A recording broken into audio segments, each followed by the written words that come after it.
Good morning students. आज MEd second year की कक्षा में आज हम पढ़ेंगे समायोजन। तो समायोजन का मतलब सीधे एडजस्टमेंट से है। और जो एडजस्टमेंट है वो है क्या, हम लोग क्या कहते हैं कि हम किसी परिवेश में खुद को ढालने की कोशिश करते हैं, है ना। यदि हम अपने आप को परिवेश में अगर ढाल लेते हैं तो हम कहते हैं हाँ उसने सामंजस्य बैठा लिया है।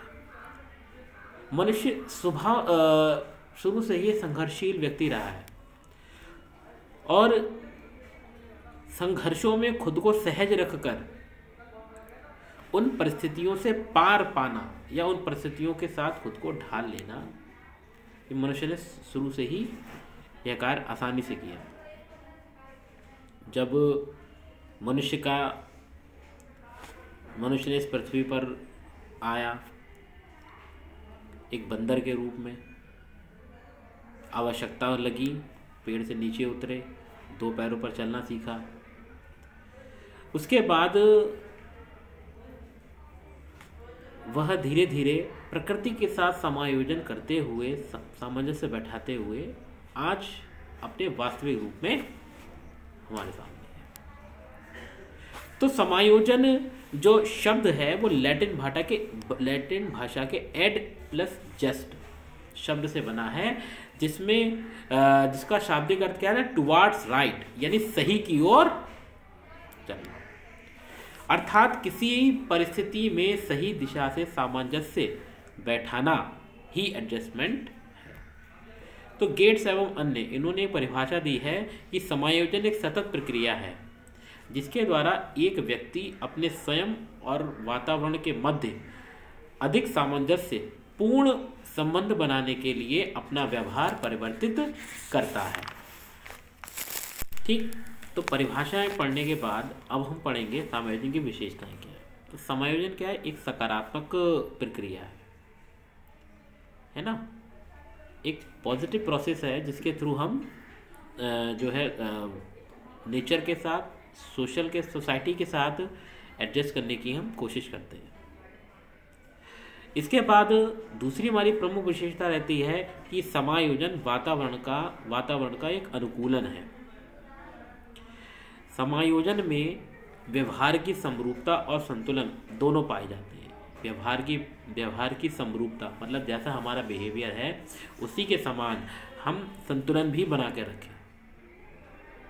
ठीक, एक अन्य क्या है कि समायोजन में सजीव प्राणी अपनी आवश्यकताओं और परिस्थितियों के मध्य संतुलन स्थापित करता है। इसके बाद समायोजन में व्यक्ति अपने एवं परिस्थितियों के मध्य सामंजस्य स्थापित करने के लिए अपने व्यवहार में परिवर्तन लाता है। समायोजन स्थिरता की स्थिति में पहुंचने का प्रबंध है। तब तक हम स्थिरता की स्थिति नहीं आ जाती, तब तक हम मान के नहीं चलते कि हमने उसे सामंजस्य बैठा लिया है, आज हम यहाँ हैं कल वहाँ हैं। जब तक स्थिरता का भाव नहीं आएगा तब तक जो है माना नहीं जाएगा। ठीक, तो समायोजन की विशेषताओं पर चर्चा करने के बाद अब हम पढ़ेंगे समायोजन के प्रकार। तो समायोजन के प्रकारों को दो भागों में बांटा गया है, रचनात्मक समायोजन और प्रतिस्थापित समायोजन। रचनात्मक समायोजन क्या है कि जब व्यक्ति अपने समक्ष उपस्थित होने वाली समस्याओं के साथ रचनात्मक अनुकूलन करने में सफल हो जाता है, तो ऐसे अनुकूलन को रचनात्मक अनुकूलन कहते हैं। प्रतिस्थापित समायोजन यानी सब्स्टिट्यूट एडजस्टमेंट, जब व्यक्ति अपने द्वारा किए गए प्रयत्नों से अभिष्ट लक्ष्य की प्राप्ति संभव नहीं होती, जैसे बहुत प्रयत्न कर रहा है लेकिन तब भी लक्ष्य की प्राप्ति नहीं हो रही है, तब वह उस लक्ष्य के प्रतिस्थापन करके स्वयं को समायोजित कर लेता है। तो ऐसे समायोजन को प्रतिस्थापित समायोजन कहते हैं। ठीक है, अब समायोजन की विधियां करीब 4 हैं। पहला है हमारा सदृशीकरण, व्यवस्थापन, अनुकूलन और तादात्म्य। इंग्लिश में बात करें तो एसिमिलेशन यानी सादृशीकरण, एकोमोडेशन यानी व्यवस्थापन, आइडेंटिफिकेशन या अनुकूलन, तादात्म्य और एडेप्टेशन यानी अनुकूलन। सदृशीकरण, सदृशीकरण क्या है? समायोजन की एक विधि है। जब व्यक्ति को किसी परिस्थिति में वातावरण से समायोजन करना होता है तो उसे उस परिस्थिति के सदृश ही अपने में परिवर्तन लाना होता है, जिससे वह उस परिस्थिति वातावरण के साथ समायोजन कर सके। इस प्रकार वह धीरे धीरे उस परिस्थिति या वातावरण से समायोजन करने में सफल हो जाता है। व्यवस्थापन, व्यवस्थापन में समायोजन की अन्य विधि है।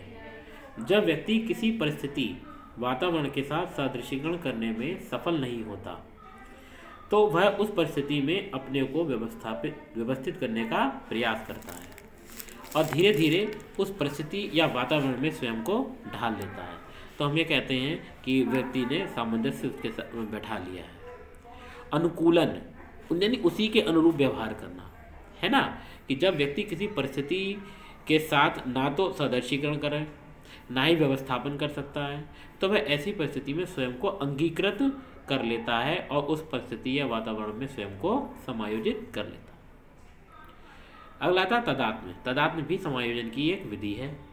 इसमें क्या होता है कि व्यक्ति वातावरण से सामंजस्य स्थापित करने में तादात्म्य यानी आइडेंटिफिकेशन उनकी पहचान करने लगता है और धीरे धीरे उसी वातावरण में खुद को ढाल लेता है।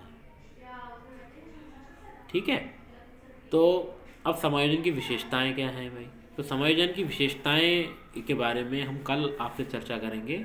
आज के लिए इतना ही। आज समायोजन पढ़ लिया, उसका अर्थ जान लिया, उसकी विशेषताएं जान ली, समायोजन के प्रकार क्या होते हैं। ठीक है, तो हम और समायोजन की विधियाँ, 4 विधियाँ बताई थी, 4 विधियाँ आपने पढ़ ली हैं और कल जो है मैं समायोजन की विशेषताएं, ये हमारा टॉपिक होगा। Thank you class.